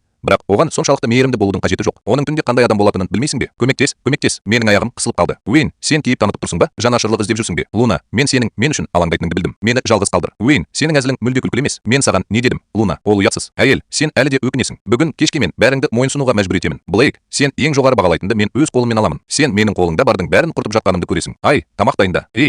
Мен жай ғана қалжыңдадым. Мен жай ғана сенің мен үшін уайымдайтыныңды тексергім келді. Жарайды. Бүгінгі күн үшін кешіріңіз. Мен қателестім. Сен мені кешіре аласың ба? Шын ниетімді дәлелдеу үшін мен саған бүгін тамақ дайындауға көмектесемін, ал кешкі ас кезінде бәрінен кешірім сұраймын. Уэйн, сен ақыры өз ойыңды қалыптастырдың. Блейк мырза бәрімізге көмектеседі. Біз оған алғыс айтуымыз керек. Мен не істеу керектігін білемін. Маған сеніңіз. Мен бүгін барлығының өзім туралы пікірін өзгертемін. Луна, Мелодия, Көкнәр және тағы екі ару. Бүгін кешке бәрің менікі боласыңдар. Осымен олар мені жоққа шығара алмайды. Ол жерде не деп күбірлеп тұрсың? Мен туралы ештеңе. Мен жай ғана сенің иісің керемет екенін айттым. Жүр. Мен саған тамақ ішуге көмектесейін. Ай, барлығын кешкі асқа шақыр. Мен оған қарасам, тәбетім жоғалады. Бүгін тәбет жоқ. Мен өтіп бара жатырмын. Ұмыт. Маған бір үзім нан жетеді. Мен де аш емеспін. Бастық Блейк, мен бүгін шын жүректен кешірім сұрағым келеді. Егер рұқсат етсең, мен сенімен бірге боламын. Мен саған қажет нәрсенің бәрін жасаймын. Өзіңе шай құйып ал, су әкел. Не болса да. Уэйн, қараңызшы. Егер сіз басынан бастап осылай әрекет етсеңіз, мұның ешқайсысы болмас еді. Бұл ақыр заман. Менің жолымнан өткен адам кешірілмейді. Солай ма? Уэйн қашан ақылды болу керектігін білетін сияқты. Уэйн, сенің көзің көргендіктен бұл ең бастысы. Не болды? Не өтті? Бізде шарап таусылды. Сондықтан мен бір стақан сорпаны көтеремін. Сенің денсаулығың, Уэйн. Керемет. Блейк мырза, мен сіздің ұсақ түйек емес екеніңізді білдім. Егер Уэйн шынымен өзгерсе, сіз оны міндетті түрде кешіресіз. Уэйн, сен не күтіп тұрсың? Блейк мырза сізге тост айтып жатыр. Құрмет көрсет. Бұл сорпаның дәмі біртүрлі. Бүгін сорпасыз жасайық. Жүр, тамақ ішейік. Блейк менің жоспарымды бұзды. Күте тұрыңыз. Нағыз шоу қазір басталады. Мен оны әр уақытта жүргізетініне сенуден бас тартамын. Уэйн, сен не істеп жатырсың? Кет. Уэйн, сен не істеп жатырсың? Менің бөлмемнен кет. Мелодия, осылай киініп ал. Сен мені іс жүзінде шақырып жатырсың. Сен мені кінәлай алмайсың. Тек бас тарт. Ақыр заман біткен соң, мен саған 100 миллиард беріп, саған үлкен салтанатпен үйленемін деп уәде беремін. Уэйн, мен сізге ескертемін. Олай істеме. Мен қазір Блейктің қызымын. Егер сен маған саусағыңды тигізсең, ол сені өмірде жібермейді. Блейк, ол кім? Ақыр заманнан кейін мен оны құмырсқадай езіп тастаймын. Мен саған бәрін бере аламын. Сен менімен ғана сән салтанатпен өмір сүресің. Блейк, сен қайдасың? Тезірек осында кел. Мелодия, сен барсың ба? Мелодия, мен саған ақылды болуға кеңес беремін. Егер сен бүгін не болғанын бір ауыз сөзбен айтсаң, Блейк мені қуып жібереді. Ал Ай менімен бірге кетеді. Сен Айға қауіп төнгенін қаламайсың. Солай ма? Элли, ақылды бол. Мен қазір келемін. Маған 1 минут уақыт берші. Жаңа айтқанымды есіңе түсір. Мелодия, сенімен бәрі жақсы ма? Сенің бетің сондай қызыл, суық тиген жоқсың ба? Менің қарағанымды қалайсың ба? Менің жағдайым жақсы. Менде бәрі жақсы. Есік қағылғанда мен таңғалдым. Егер мен оның маған не істегенін бәріне айтпасам,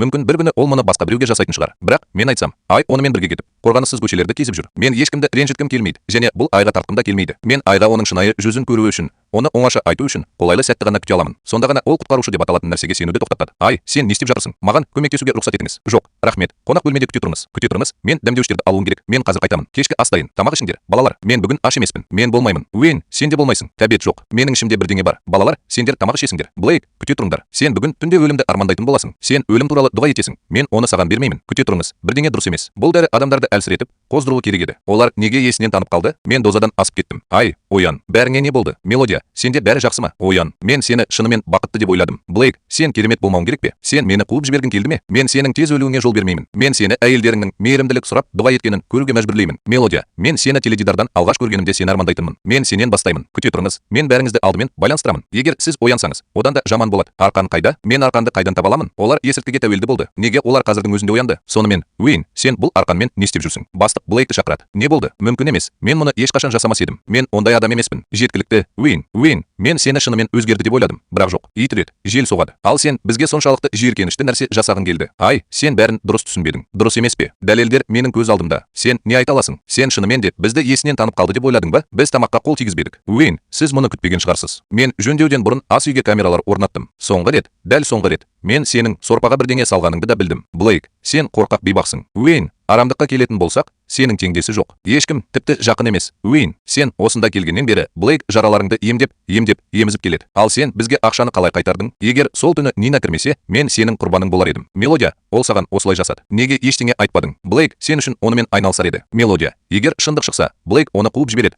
Ал Луна онымен бірге кетеді деп қорықтың. Уэйн, сен мен үшін ренжідің, бірақ мен саған көптен бері қамқор болдым. Енді денің сау болса, мұнда қалудың қажеті жоқ. Өтінемін, тез арада кетіңіз. Ай, кешір, мен қателескенімді шынымен білемін. Өтінемін, мені қуып жіберме. Мен сенің құтқарушыңмын. Егер сен болмасаң, мен мұнда ешқашан келмес едім. Мен әлі де өз үйімде тұрар едім. Мен үнемі қорқынышпен өмір сүрмес едім. Мен жақсарамын деп ант етемін. Ей, Уэйн, менің ойымша, сен дұрыс емес адамның алдында тізе бүгіп тұрсың. Үй иесі осында. Блейк, бастық Блейк, кешіріңіз. Мен сенің әйелдерің туралы олай ойламауым керек еді. Өтінемін, Лунаның өмірін сақтап қалу үшін маған тағы бір мүмкіндік беріңізші. Сен Лунаның өмірін сақтап қалдың ғой. Уэйн, сен басқаларды алдай аласың, бірақ мені алдай алмайсың. Блейк, не айтқың келеді? Сол түні бізге мутантты зомби шабуыл жасағанда мен бәрін көрдім. Зомби саған қарай жүгірді. Мен сол түні мутантты зомби өзін айға лақтырған кезде оны құтқарған Уэйн емес екенін көрдім. Бұл кездейсоқтық болды. Уэйннің қорыққаны сонша, ол баспалдақпен 4 аяғымен жоғары көтерілді. Ол тайып құлап Лунаның арқасынан теуіп жіберді. Бұл оны кездейсоқ құтқарды. Зомби оны ұстап алып, жарақаттады. Ол оны мүлдем құтқарғысы келмеді. Блейк, сен жиіркеніштісің. Сен мені жамандайсың. Мен айды қатты жақсы көремін. Мен оның жараланғанын қалай ғана көрдім. Блейк өтірік айтпайды. Бұл рас. Мен де сол түні бәрін көрдім. Бұл Блейк айтқандай болды. Ол тек өзін құтқаруға тырысты. Мен оны көргенде, ол баспалдақпен төмен қарай домалап бара жатты. Ол ешқашан айды құтқаруға тырысқан емес. Мен әрқашан айға шындықты айтқым келді. Бірақ бұл оның жүрегін жаралайды деп қорықтым. Мен бірнеше рет аузымды аша жаздадым. Бірақ Мелодия мені тоқтатты. Ол мен бәрін айтып беремін деп қорықты. Уэйн, бұл рас па? Луна, оларды тыңдама. Мен сені сол күні шынымен құтқаруға тырыстым. Мен сені қаншалықты жақсы көретінімді білесің ғой. Мен сенің жараланғаныңды қалай ғана көрдім. Уэйн, шынымды айтсам, менде бұл аймақта бейнебақылау камерасы бар. Мен оны көрсеткенімді қалайсың ба? Мен сен. Уэйн, не болса да, сен мені құтқардың. Мен саған осы күндері қамқор болдым. Біз біргеміз. Жай ғана кет. Бұл үшін бәрің төлейсіңдер. Бір күні мен саған өкінемін. Уэйн, есікті тарс жаппа. Ақыры мұнда жаңа көңіл күй қайтадан жақсарды. Ай, мұңайма. Мұндай адамның қажеті жоқ. Мен мұңаймаймын. Жай ғана алданып қалғандай сезінемін. Бұл аздап ренжітеді. Солай болды. Блейк, ешқайсымыз ешқашан тамақ ішкен емеспіз. Үстелдегі тамақ нашарлап кетті. Бізге тағы да әкеле аласыз ба? Біздің кездесуімізді тойлау үшін дәмді нәрсе жасайық. Ақыры соңында, соңғы кездесуімізден кейін бізде ешқашан дұрыс тамақтануға мүмкіндік болмады. Әрине, Блейк, бұл ғимаратта бос орын қалмады. Енді не істейсің? Егер бұл ғимаратта бос орын қалмаса,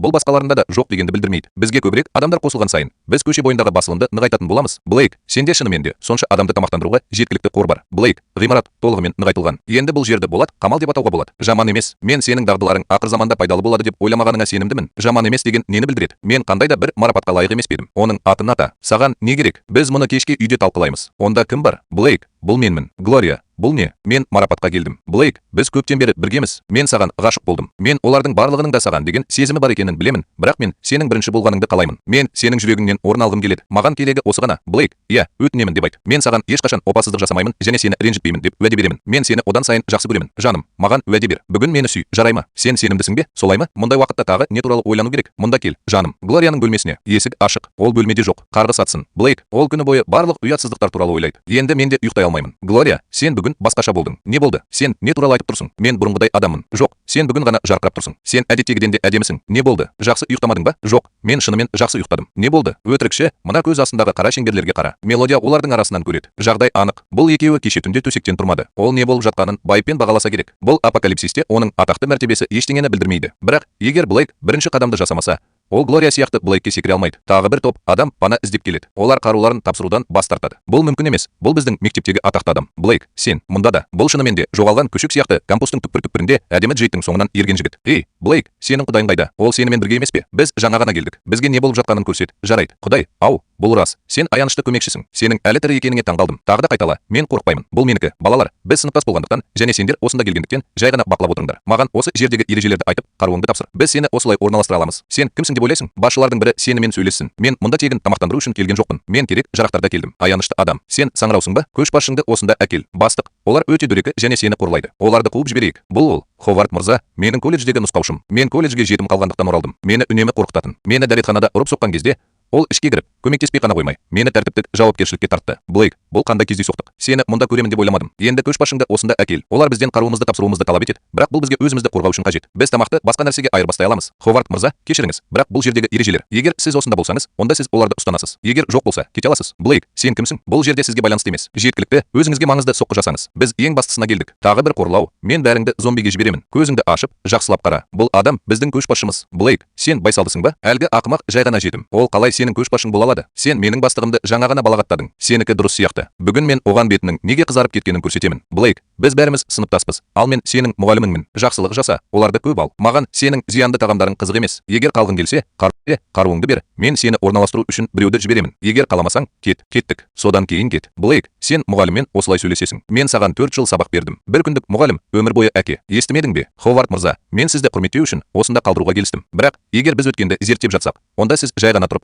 олардың мені мазақ етіп жатқанын көрдіңіз. Сен ештеңе істемедің. Оның орнына сен мені жазаладың. Стипендияны алып тастадың. Мен саған пара бермегенім үшін ғана сен оны сыныпта ең нашар баға алған Трвиске бердің. Қарашы, мен мойындаймын. Мұғалімдер мұны әрдайым жасай бермейтін. Бірақ қазір дүниенің ақыры келді. Сіз жай ғана тұрып, мұғалімдеріңіз бен сыныптастарыңыздың сыртта өліп жатқанын көре алмайсыз. Мен сізден тек қаруыңызды тапсыруыңызды сұраймын. Мен ешқандай негізсіз талап қоймаймын. Барлық қаруыңызды қойыңыз, бөлмелерді бөліңіз. Жарайды. Бұл қандай иіс? Жиіркенішті. Бұл Симп Блейк мұны әдейі жасады. Мен бұл жерде Блейктің жауапты екеніне сене алмаймын. Ол керек жарақтарға толы болу керек. Ол ол өз адамдарын маған қарсы қоюға батылы барды. Бір күні мен оны тізе бүгіп, кешірім сұраймын. Бәрі тынышталсын. Блейк қазір мұнда жауапты. Оның көптеген керек жарақтары бар екені анық. Біздің қорларымыз таусылып жатыр. Біз онымен сөйлесіп, оның бізбен бөлісетінін білуіміз керек. Оның үстіне бұл бөлме бәріміз үшін тым кішкентай. Кристал, қыз, оған бөлек бөлме керек. Дұрыс. Біз оның сыныптастарымыз және оның мұғаліміміз. Ол бізге ешқашан жамандық жасамас еді. Бірақ біз оған осылай істедік. Ол шынымен де бізбен керек жарақтарды бөлісе ме? Неге болмасқа? Мектепте бәрің оны үнемі қорлайтынсыңдар. Ол бәрібір сенімен сөйлесуге келетін. Және Джейдтің оған қалай қарағанын қараңыз. Ол бәрібір оның артынан жүгіре берді. Иә, оны бүгін кешке тауып алайық. Бастық, ұстазың сені көргісі келеді. Сен не айтасың? Олар көтерілсін. Вау, бұл есік зомбилердің кіруіне жол бермеу үшін жасалған. Блейк мұндай сәнді орынды қалай сатып алды? Бұл мағынасыз. Ол жай ғана жетім. Оның мұндай бай болуы мүмкін емес. Кешіріңіз, мисс, біз қателескен сияқтымыз. Вау, сен Блейкке келдің ғой. Солай ма? Ол үйде. Кір. Саған бірдеңе керек пе? Бұл мелодия Блейктің қасында отыр. Және ол ғана емес. Айда осында. Және Көкнәр. Мен өзімді елестетемін. Бұл сұлулардың барлығы Блейкпен бірге тұрады. Бұл мүмкін емес. Мен ұйықтап жатқан шығармын. Мені біреу оятады. Ховард мырза, Блейк, біз сізбен бір нәрсені талқылауымыз керек. Ховард мырза, отырыңыз. Өтінемін. Блейк, мен сені ақырзаманның ортасында соншалықты жақсы өмір сүрдің деп ойламадым. Мен саған қызғанышпен қараймын. Ховард мырза, сізге не керек? Блейк, бұл сенің үйің бе? Бұл жерде керемет сән-салтанат бар. Бізге сенімен бірге тұруға рұқсат ет. Бұл жерде бәрімізге жеткілікті орын бар және ол әлі де толып кетпейді. Блейк, біз сыныптастармыз. Сіз біздің төменгі қабатта тығылып жатқанымызды тыныш бақылай алмайсыз. Блейк, ескі достық үшін бізге осында қалуға рұқсат етіңіз. Мен саған Джейдтің нөмірін беремін. Сенде ондай нөмір жоқ. Солай ма? Ол жақында бізге хабарласты. Ховард мырза,